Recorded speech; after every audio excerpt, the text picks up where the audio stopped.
Hi, everyone. We're here today to talk about how to plan an inclusive event. I'm Gigi of Costumers of Color on Instagram, and here with me I have Erika from Erika a la mode on Instagram and Christine of Sosteen on Instagram. I'll let them say hello to you guys. Hi, I'm Erika. I'm excited to be here so we can talk about how to plan events with diversity and inclusion in mind. Hi, I'm Christine of Sosteen. I'm on Instagram and YouTube, and I'm really excited to get to share this because making events more plentiful and more comfortable for people of color is something I'm very passionate about. So the goal of this panel is basically to give you guys information and actually a checklist too on things you can do to make your events more equitable and inclusive. So we're going to actually not only talk about examples, but provide you with a checklist that you can go over with your event team. So let's get into it by starting with what is inclusion, right? If we're going to ask you to plan more inclusive events, we need to really go over what inclusion means. The definitions that I tend to use in my courses help people understand that inclusion refers to an act or practice of including and accommodating groups of people who have been historically excluded and oppressed or discriminated against on a systemic basis. So that means that, people who like to do Regency clothing are not excluded when you do an event for 19th century clothing, because it's not a group that's been historically excluded and oppressed or discriminated against on a systemic basis. So I hope that gives a little bit of clarity for that. Inclusion, when it's done properly, feels like a belonging. It feels like acceptance. It feels like agency. When I am included, or when there's inclusion going on in the costuming groups that I'm in, I feel like I'm respected and valued as a participant and seen. And that comes from having a supportive energy from the leadership of that organization. If my dog doesn't stop, really, she just had to drop the ball right then. Thank you, Zoe. Anyway, so it feels like there's a commitment from leadership and also the other participants, so that I can have my best experience. I think Gigi really hit the nail on the head when she said that it feels like respect, because that's really what inclusion is all about at the end of the day. It's fundamentally about respect. It's about the people around you acknowledging your full and equal humanity as a participant. It goes beyond treating us as tokens for the ethnic groups we represent or whatever minority group we might be there representing. Like, we're there as people, not just as like the token Asian, the token Black friend kind of a thing. Like it respects us as full people, and it acknowledges the dynamic and dimensional elements of who we are as people. I also want to add that inclusion is sometimes not just letting the person be there, but not saying anything to make them feel othered and excluded. For instance, microaggressions, remarking on the person's race in even a positive way can often be an othering experience. And you don't feel fully immersed as part of that group because you're so different in it. You're just there to have fun, So just for a second, I want to talk about the bottom line as well, because that's also important. And I want people to understand that inclusion matters because your organization suffers when you're not inclusive. When you are exclusive and inequitable, it can destroy the sense of belonging that people of color could possibly feel, and it leads to unhappiness and loss of potential members and volunteers that will help your organization thrive and survive into the future. I think you should practice inclusion because it's the right thing to do, but there is also a bottom line aspect that I don't think we should overlook. Yeah, we all benefit by bringing in different members who have different experiences, different cultures, different backgrounds and stuff. And everyone comes in with different skills and different insights. And so having diversity means that everyone gets to learn new things. Every community benefits from having diversity on all levels. And inclusion can look like a lot of different things. It can look like having a bunch of different skin colors around a table, having a conversation. It can look like a lot of different people participating in a conversation, participating or being invited to planning and essential meetings, all levels of power. And it can look like others listening to what you're saying, taking action on your words. When your words become action, and when we talk about diversity and inclusion, that those words become tangible, that's what inclusion looks like on a lot of different levels.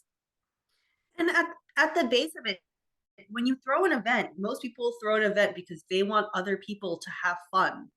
And the idea of having an inclusive event, if people feel safe, they're more likely to have fun. And the other thing is, if you make an event, say that it doesn't really lean like heavily into your words with actions, and you make it a place that says it's safe, but it isn't, you will get a reputation for it. And at the end, you're going to have a vortex of maybe some very malignant people coming back, and just more of those people coming back as well. Yeah. So now that we've kind of gone over inclusion generally, this panel was formed so that we could help you answer the question, how do you design an event with inclusion in mind? So we have a checklist and we have some objectives. Our main objectives are to talk to you about how you seek out points of exclusion, how you identify situational challenges and biases, how you can offer different ways to participate for different groups, and then how you can extend the solutions that you come up with to everyone. I'm going to put the link in the description box so you can go find and download How to Plan Inclusive Costuming Events. It's a 2-pager. The first is a checklist and the other is like a conversation starter list. And so we're going to go over starting from the beginning. And the beginning is pre-event thought leadership. The 4 check boxes on the front say establish event coordination team, include an equity and inclusion officer, establish a clear purpose and target audience, and it says inclusive activities instructors. And so let me describe to you what those things mean. Your coordination team, at the beginning of the thought process of an event, you need diverse perspectives. You need a variety of perspectives in your brainstorming sessions. So from the very beginning, you want to develop a team composed of diverse representatives.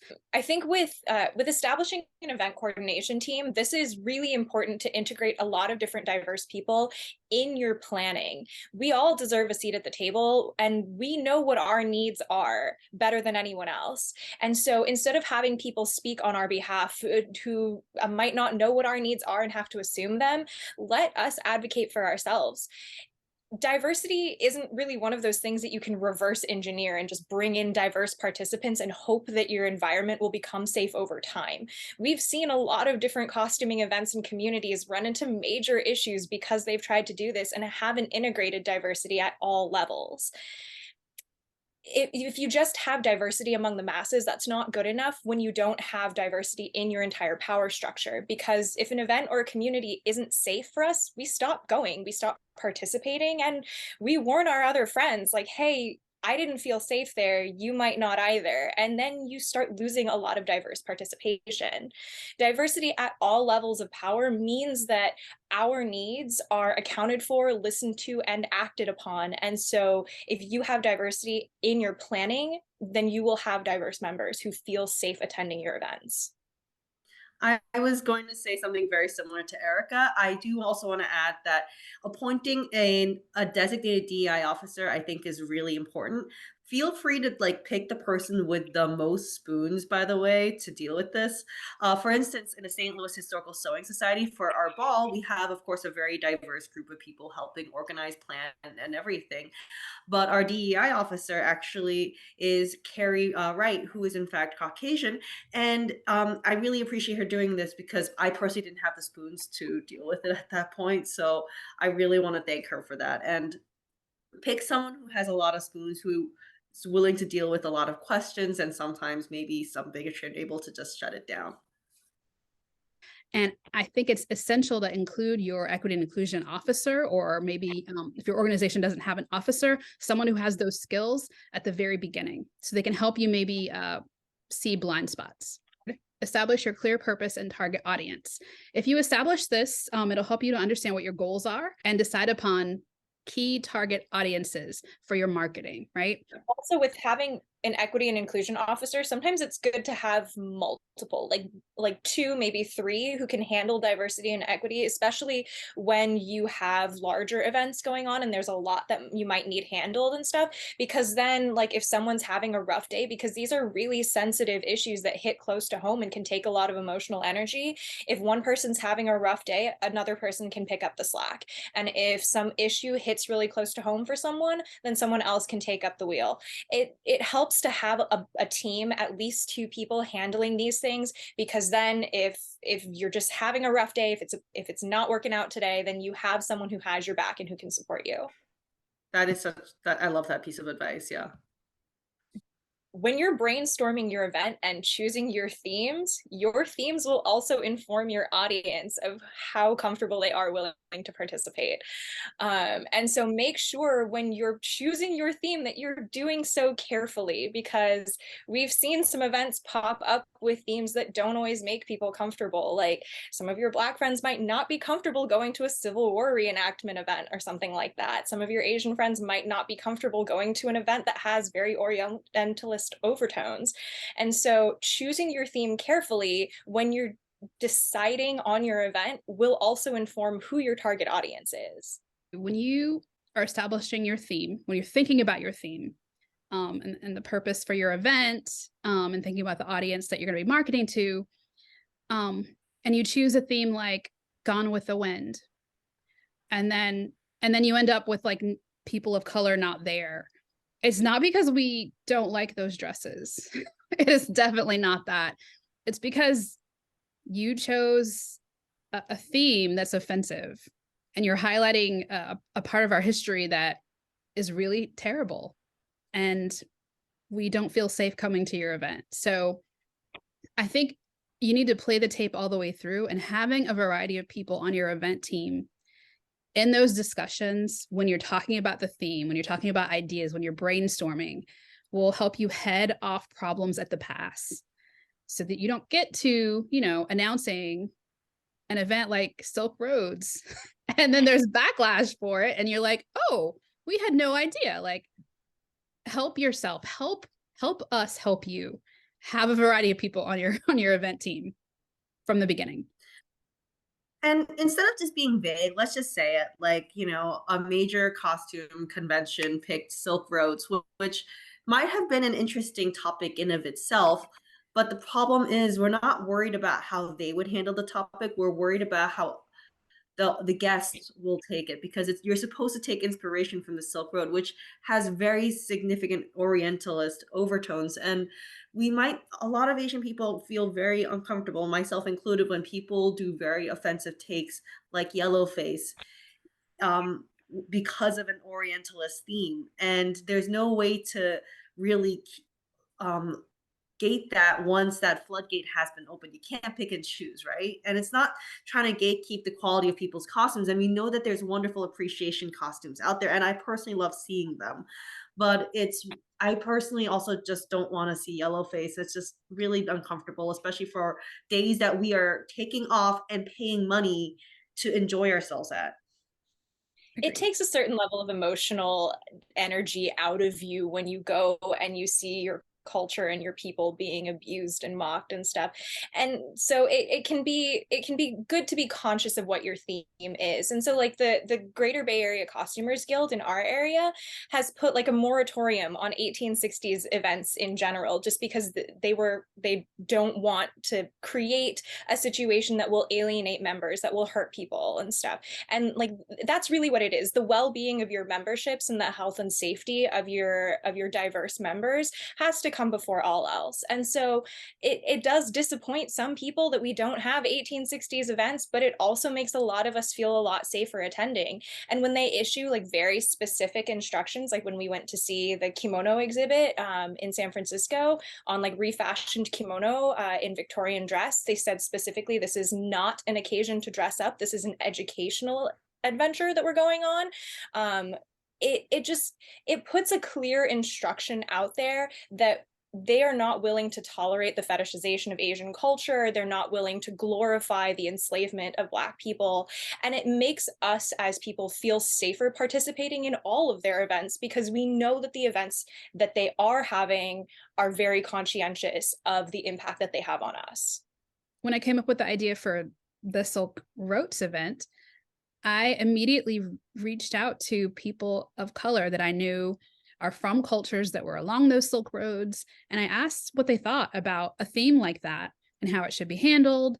And I got a lot of good input. Like, I got a lot of good input. And I kept reaching out to those people to say, hey, you know, is this offensive? Because I don't know. Like, it might be. I want to make sure. Tell me what you think. And also, what would you like to see highlighted? Like, how would you like to see this event rolled out? And I think I learned a lot by doing that. And I'm able to not only hold up the people who have the knowledge about these cultures and want to teach classes and highlight them, but also like model by example how I would like to see other event teams and organizations plan their events. So on the worksheet, it's the last point under pre-event, and it's inclusive activities and instructors.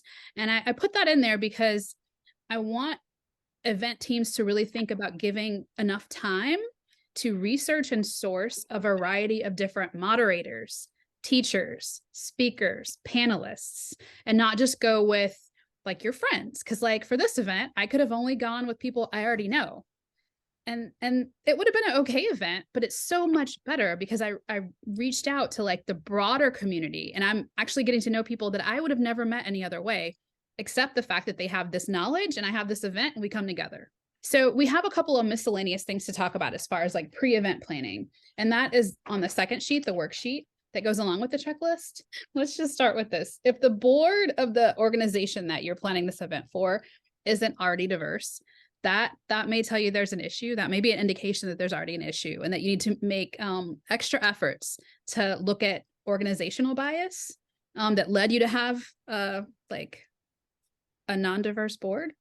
So identifying points of exclusion is an important thing to do for the organization as a whole. What does your membership data tell you? For instance, I'm a member of the SCA. We have like less than 4% people of color in our 30,000 member organization. That data tells a story. There's a reason why they're so low numbers. So one thing you can do pre-event is to think about other missed opportunities and how you cannot like take that into your actual event. You should go back and work on that, anyway, but for your event to not make the same mistakes you may have made organizationally. Also, I think it would be a good idea to review your organization's policies on equity and inclusion. If you don't already have policies in your bylaws, if you don't have a DEI mission statement, if you don't have a grievance policy that is on your website and in your literature available for your members to look at, or a code of conduct, a process to address bad actors, like these are red flags. I think one really important thing to look at with your organizational biases is, do you have an anti-racism action plan? Do you have tangible steps that you're taking as an organization to break down biases and make sure that you're creating an inclusive space? A DEI mission statement is great, but we need actual action points going into that. Like, how do you plan to foster diversity? Do you have like workshops planned? Do you like, what are your tangible steps that you're taking? The unfortunate reality of the world that we live in is that a lot of the time people memorize the buzzwords and can parrot them back, but they don't always put them into action. We get a lot of failed promises, and a lot of times things fall flat because people with good intentions make promises because they want to be better, but then those promises fall through. So we're very used to disappointment. So hearing those buzzwords, seeing that mission statement isn't always enough. Having an action plan shows us that you're taking this seriously, that you have an actual plan moving forward to foster diversity, to protect your vulnerable members, to grow your environment into a more inclusive space. It shows us that you're taking real steps forward. And that's really important to building trust. And how accessible are your DEI policies? Can I find them if I go on your website? Do I have to read through all of your bylaws to get there? The prominence of DEI policies on your website shows me the prominence of DEI policies in your organization. If I can find your policies easily, to me, that's already kind of a hint that you've already thought about DEI matters, and that they matter to you, and that you want your members to know what your policies are and what is unacceptable behavior.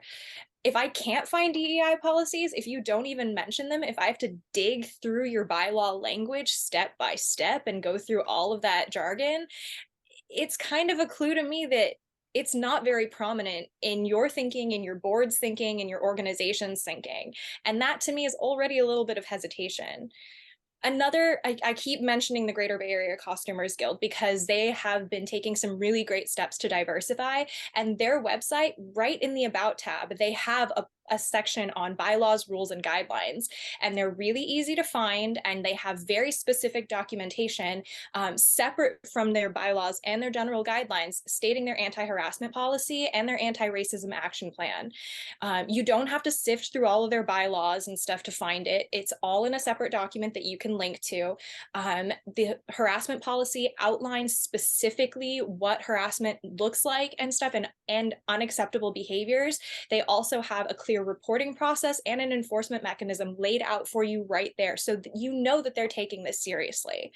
And then their anti-racism action plan designates very tangible actions that the Guild is taking to diversify their content, their events, and their leadership. And that shows us that they've heard the buzzwords, and they're taking that and putting it into action, and they're implementing it in a way that will actually create organizational change and make the environment safer. So I wanted to also share that in our St. Louis Historical Society, we actually are throwing a ball. And so we actually have a grievance policy, which was put together by our DEI officer, Carrie Wright. And it's actually based off of seattleworks.org/racial grievance policy. And I personally think it's really good because it actually defines all the bigotry. It gives examples like microaggressions, so that people can't say, oh, but it wasn't actually aggressive. So it actually uses words to define what it is, and it gives examples of different actions that you may see that are harmful to minorities. And it asks people who not only suffer through it, but also ask people who see it report it. And we also have ways for people to report it anonymously, and it makes it very clear that we will take action. So I do think that you're welcome to go to our website and look at ours, or you can also look at the Seattle one, which ours is based off of, and put one together for your own website. But I think that it makes it having a very clear definition, which also not just defines the big things that people see, but the big things usually aren't what chase people away. It's the piles and piles of little microaggressions. So I think that defining that microaggressions count is very important. The thing that I really like about the St. Louis Historical Society one is that on your guys' historical ball that you have coming up, right on the event page, there is a big bold tab at the bottom that lays out the like behavioral guidelines and stuff. So you can click on that and it'll link you right to it. It's very prominent on the event page. So when I'm browsing that event going, do I want to go to this event? Do I feel safe going to this event? I know that it's a prominent thought in the planning and organization of this event that like DEI matters to them, and that they're going to make a concerted effort to make sure that I feel safe there. I do think that it's kind of important to mention, like, hey, if you're going to be recruiting teachers and speakers and stuff, to recruit diverse teachers and speakers and stuff, because seeing people of color on stage speaking, seeing like a bunch of different people, like seeing plus size costumers talking about plus size costuming and stuff, and like having like trans costumers talking about fitting like trans costumes and like trans bodies in costumes and stuff, like letting people like giving people a platform is important, and it emphasizes that like you're willing to raise up voices of all different kinds. So point 2 on the worksheet is date and venue selection. And this is where you're really going to identify situational challenges for sure. Is avoid religious and cultural days of observance. This is really important. In the SCA, we have a lot of events on weekends, and our Jewish members have spoken up and said, hey, we observe Sabbath on Saturday. Like, we can never come to an event if it's on a Saturday. So when you are planning an event, really think about who you may be excluding by the days that you're choosing. It's also important to look at cultural holidays too. In our area, we have a large Asian population. So if you're planning anything around Lunar New Year, Mid-Autumn Festival, like, you're going to lose a lot of your Asian participants because we're probably all tied up in family business. And so planning around big cultural holidays too, and not just the ones that make it onto like the bank holiday calendar kind of a thing, is going to be pretty important to including diverse membership. Agreed. The second point on the checklist is use local and diverse venues and vendors. So think about the caterers that you're going to be using. Think about the merchants that you're going to be inviting. Try to use the ones in the local area and pick from a variety of different cultural groups when you're looking at who you're gonna send invites to. And by the way, guys, this might not need to be said if you're actually watching this video, but having all the POC at your event be people who are serving does not count as diversity. And I've had to explain this to people before. So I just want to say that. Oh my God. Wow. You know, I will say that probably does need to be said. It's true though. I had to explain this to people. It probably does need to be said. And I will say it's a turnoff for me. If I see that the people of color, all the people of color, are the ones that are serving, that are, you know, the ones doing the labor, that's a turnoff for me, because it doesn't speak to inclusiveness. It doesn't. Like, if you have them serving, but there are none in your actual group, there are none in your instructor pool, there's none running the event, there's none in your membership, and they're all working for the, like, that's weird. Don't make it weird. And it doesn't count. It does not count. Okay, this is not part of your DEI. Diversity at all levels, really important, in your guests and in your staff and in your event planners and in your speakers and in your teachers and moderators and stuff. Diversity at all levels. So the third point on the checklist is cater to accessibility and ADA needs. And at the very beginning of this discussion about ADA, I do want to say that just remember that just because an event, a venue says that they are ADA compliant doesn't mean that they are.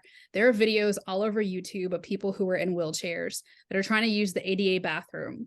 And although the stall is like big enough, they can't get down the hallway to get into the stall in their wheelchair. Like, so I think you need to do a little bit of ground truthing. And I understand that not everyone knows like how wide the hallways need to be. And I don't expect you to go to the venue with a ruler, but use venues that you can trust to have followed ADA guidelines for their layout. Okay. It also helps that a lot of venues, if you're if you're looking around to book your event too, will allow you to do a walkthrough. So if you walk through and you realize that the bathroom says that it's ADA compliant, but you get there and there's steps up to the bathroom and no other way to access it, then like this, it doesn't matter the width of the stall or whether or not the stall has handrails. Your disabled participants won't be able to get there. So doing a walkthrough will also clue you into whether or not this venue is actually going to work for your organization or your event. But just think about who you're excluding if you don't think about these things. If you don't put your eyes on the ground at the venue and kind of like just test it out for yourself, like, oh, do I think a wheelchair could fit down this hallway, really? I think it just shows that your intent is to be as inclusive as possible if you do that. And if you find that there are some accessibility issues with the site, maybe even after you've decided to sign a contract, make sure that in your flyer and on your website, you let people know the issue. For instance, the SCA, sometimes we get these venues where the ground is like a field, like a farmer's field, and so lots of divots, right? It's not like a smooth surface. So we will let people know on the flyer and in our advertising that if you're in a wheelchair, this site will be challenging for you. Not only do you need to assess whether your site is accessible and meets ADA requirements, but also if it doesn't, let your potential attendees know what they can expect so they can make an informed choice as to whether or not they want to attend. Next, under date and venue selection, Ask if the venue allows things like all gender restrooms or gender neutral bathrooms, lactation rooms, prayer rooms, low sensory rooms. And these questions will come from you understanding who your potential attendees are. If you know that your organization has people who are neurodivergent and you have a significant number of them, you may want to designate an entire room as a low sensory room so they can go. I do want to add that sometimes, that's impossible because they literally just have 2 rooms. So what you can often do is just either remove the sign, or you could put a sign on your website saying people can use whichever bathroom they feel comfortable with, and this will not be prosecuted in any way. Because I've noticed that in a lot of Korean bathhouses, they only have 2 bathhouses, male and female. There is no gender neutral bathhouse for gender neutral. So what they did on their website, and I thought this was very clever, they said everyone should just pick whichever one they identify with, and we will not prosecute it in any way. And I really appreciated that. I like that. And the last point under date and venue selection on the checklist is to check your blind spots. So is there a harmful trope that your theme falls into that you may not realize? Have you talked to enough, a variety of people to run your theme by them to see if there's an issue that you're missing? Did you choose to have your event in a sundown town?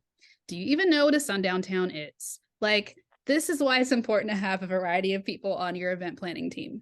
And an equity and inclusion specialist, if you have someone like that in your organization who's willing to help you on the event team, because there have been in the SCA events held in sundown towns, and those are not safe for people of color to be in after sundown. So we're excluded right off the bat, or we trust that you would never do that, and we come to this event not knowing it's a sundown town, and there's a whole nother set of problems there, right? All right, so I think that's it for Roman numerals 1 and 2 on our worksheet, and we're moving on to event promotion, which is Roman numeral 3 on the worksheet.